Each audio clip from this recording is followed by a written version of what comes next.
Welcome to our channel. Today we how to activate Pluto TV on Smart TV step by step clearly. To activate Pluto TV on your Smart TV, start by powering on your device. Ensure that your Smart TV is connected to the internet. Locate the App Store on your Smart TV. Search for Pluto TV in the App Store. Select the Pluto TV app from the search results. Download and install the Pluto TV app. After installation, open the app on your Smart TV. You will see a welcome screen with a prompt to activate. Make a note of the activation code displayed on the screen. Using a separate device, such as a smartphone or computer, open a web browser. Navigate to the activation website specified in the app.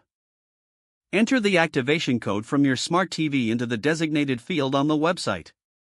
Click the Submit button to proceed. You may be asked to log in or create a Pluto TV account. If prompted, follow the instructions to complete the login process. Once logged in, return to your Smart TV.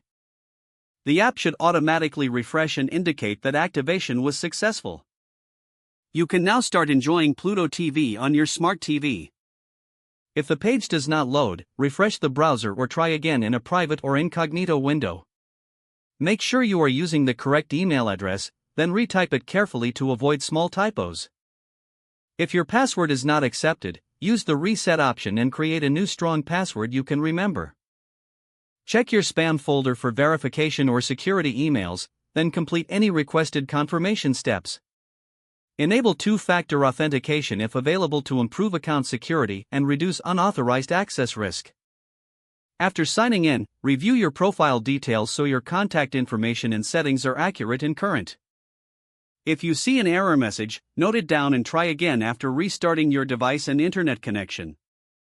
Log out when you finish, especially on shared devices, to keep your account and payment information secure.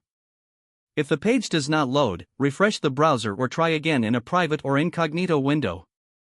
Make sure you are using the correct email address, then retype it carefully to avoid small typos. Don't forget to like this video and subscribe to our channel for more step-by-step tech guides.